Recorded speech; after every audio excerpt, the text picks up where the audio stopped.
Moram na mjestu. Dakle, kao što smo rekli, govorit ćemo o nastanku elementa krivnje u hrvatskom kaznenom pravu. I rekli smo kako ćemo imati dva prejudicijalna pitanja, prethodna pitanja, od kojih je jedno i da će se to govoriti i kroz prizmu Vinodolskog zakonika. I da ćemo prije toga govoriti o jeziku i o glagoljici, jer je Vinodolski zakonik pisan glagoljicom. Ja sam općenito u ovom postmodernističkom kaotičnom vremenu konsterniran činjenicom da se jako slobodno i na sve višim mjestima, sve silnim mjestima iznose teze koje su duboko neznanstvene. Pa je tako jedna od njih i jedna cijela serija o nastanku glagoljice. Glagoljicu je gotovo sigurno konstruirao Kiril, jedan od braće krstitelja slavenskih naroda, na temelju grčkog. Crnovizac Hrabri tvrdi i u 9. stoljeću da je to bilo na temelju uzora grčkog, a da je grčki alfabet nastao na uzoru hebrejskog, zbog tog trgovačke veze. Nije važno. U svakom slučaju mi nismo Iliri, naš jezik nije tu slučajno i Asemanovo evangelije, evangelje o kojemu je pisao Franjo Rački, koji je Aseman, koji je bio knjižničar, orijentalist, šef knjižnice Vatikanske u početkom 18. stoljeća, našao u Jeruzalemu i koje je bilo iz 9. stoljeća i koje je jedno od prvih glagoljaških pismena i koje je iz Ohridske škole nastalo, znači škole Klimenta Ohridskog koji svojataju u Bugari. Bugari su imali glagoljicu kao i mi. Srbe je glagoljica protrčala.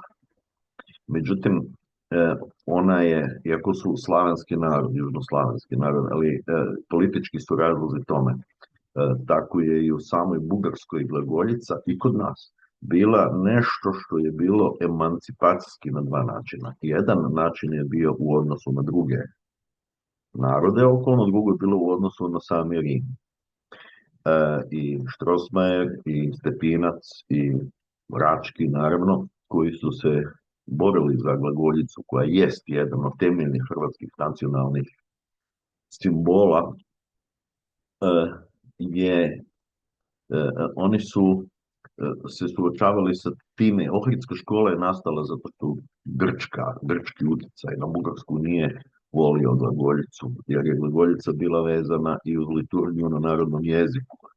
Kad mi govorimo o grgo-luninskom, kad mi govorimo o našim počecima, oni su i glagoljaški, oni su latinički, jer su naši prvi spomenici i pravne i državne i svake pismene povijesti nastali na latinskom jeziku, na glagoljici i na ćirilici, na hrvatskoj ćirilici. I glagoljaštvo je nastalo u čitavom slavenskom svijetu, proširilo se od onog mjesta gdje su Čiril ili Kiril i Metod pokrštavali slavenske narode. To je činjenica.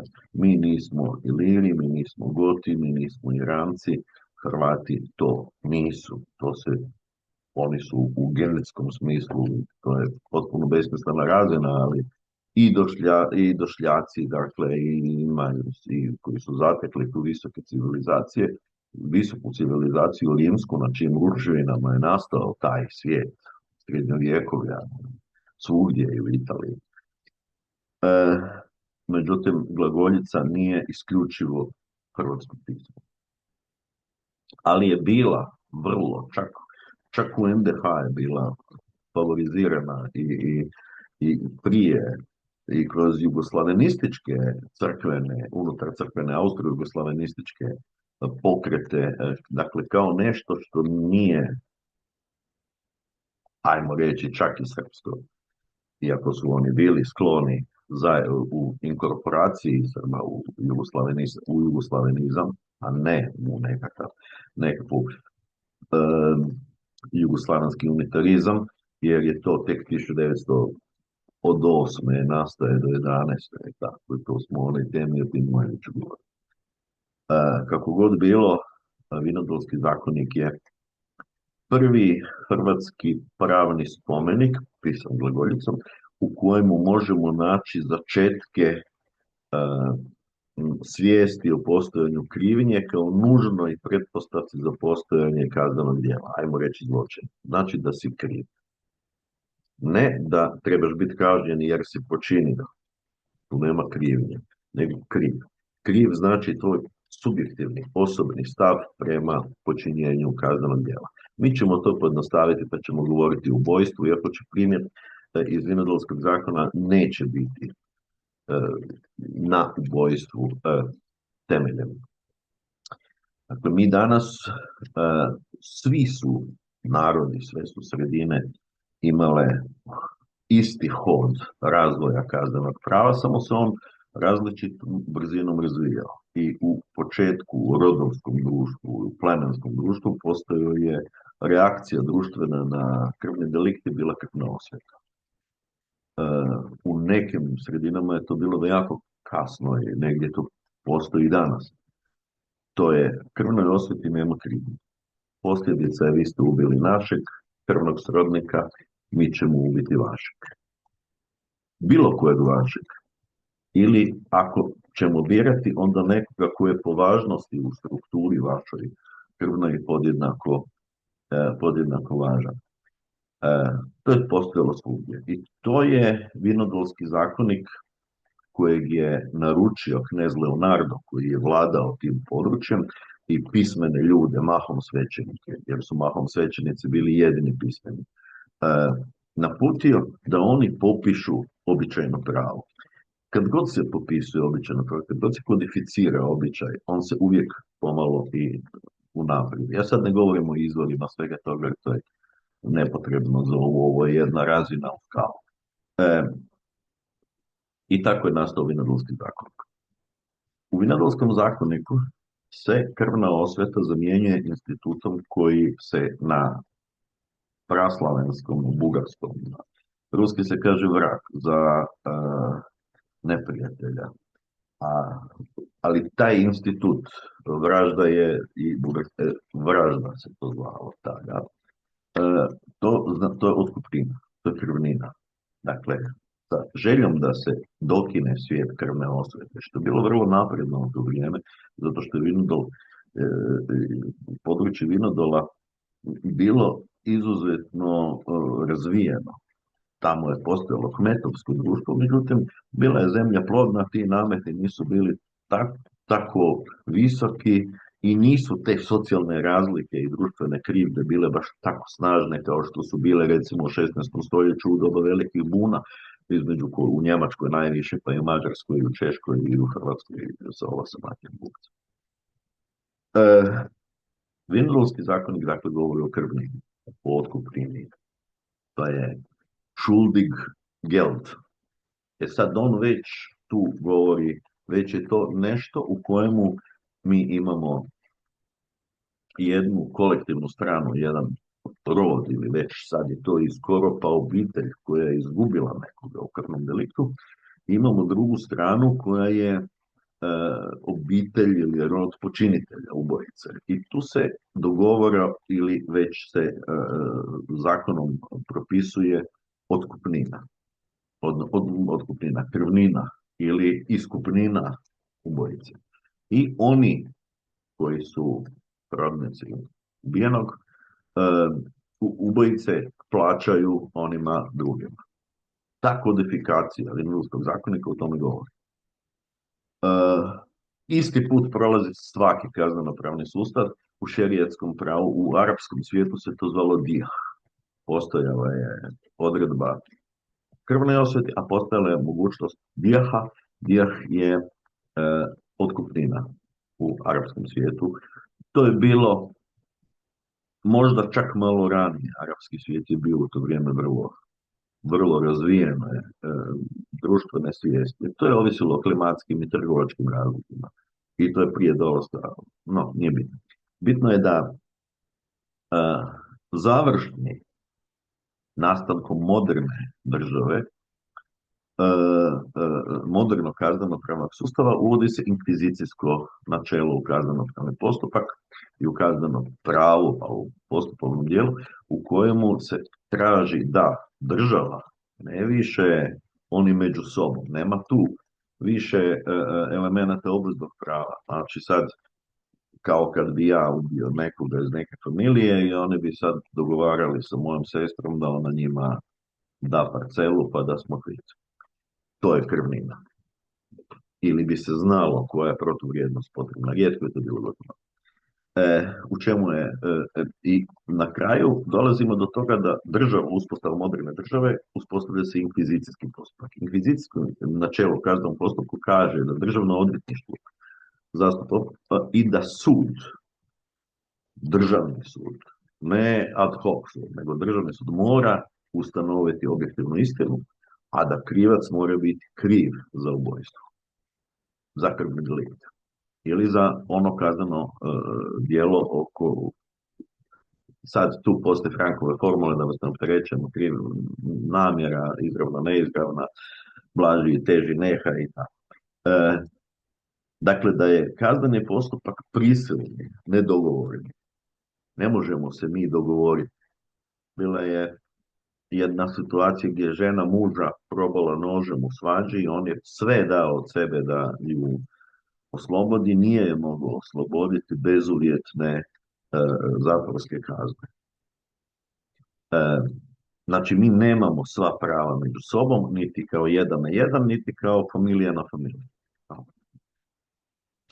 Gdje su onda začeci načela krivnje u tim statutima jadranskim toga vremena srednjovjekovnog? Oni su primjerice u kaznenom dijelu uvrede, u Vinodolskom zakoniku, kad muž ženi zbaci maramu.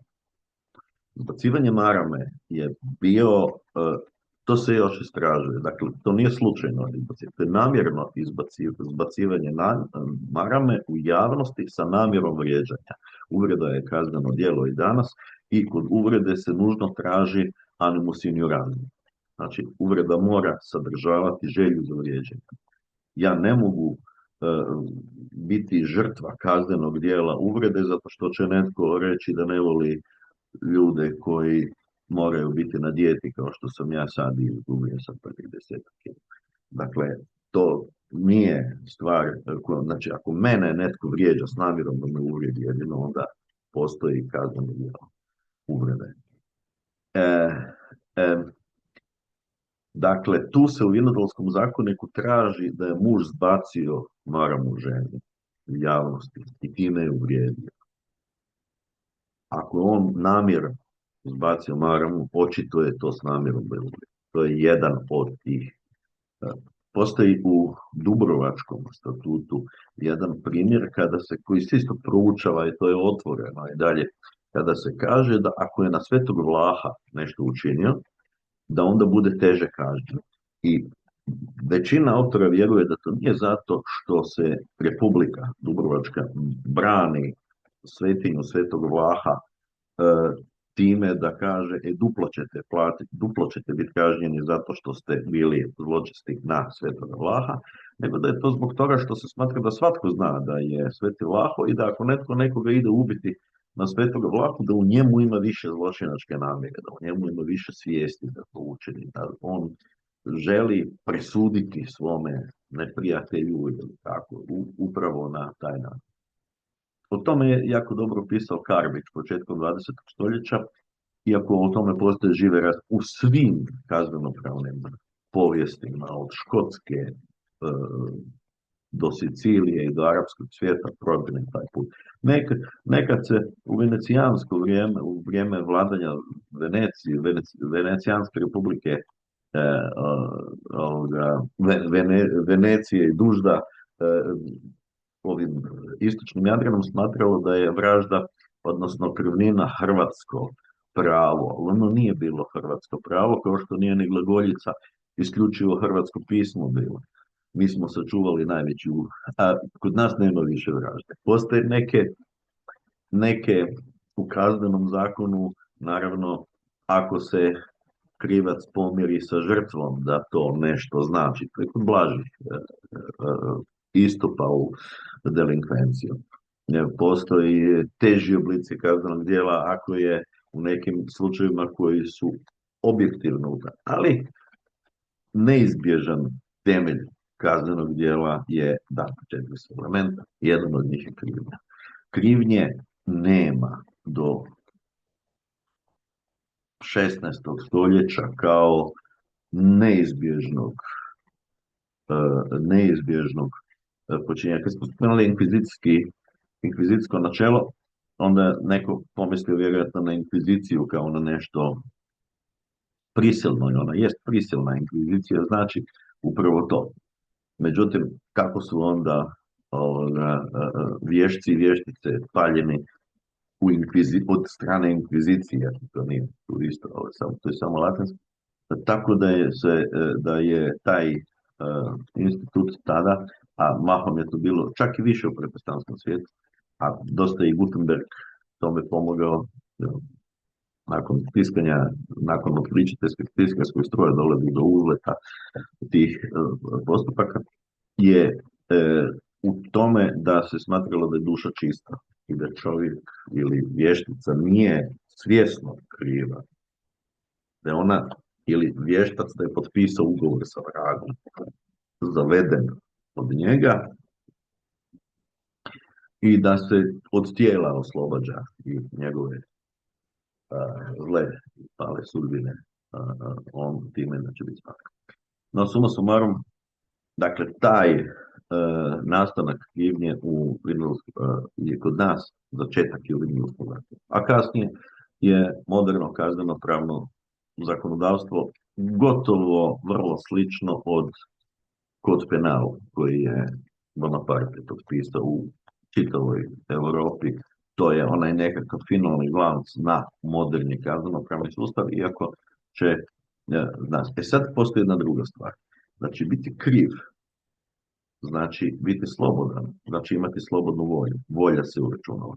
Prije nastanka krivnje u kaznenom zakonodavstvu nije bilo niti moguće, nisu postojali ljudi koji su bili slobodni. Niti doba vražde. Vraždu je najviši isplaćivao. Kako bi mogao jedan član zajednice, on nije ne raspolagao niti novcom, niti ničim. Dakle, bila su strogo hijerarhijska društva. I zato krivnja je znak nastanka pojedinca u modernom društvu koji, to je pomalo protoliberalno, koji je kriv za svoje postupke, koji je uračunljiv, koji je svjestan, koji odgovara za svoje postupke, a za postupke svojih bližnjih ne odgovara ako ne želi. Eto, to je to.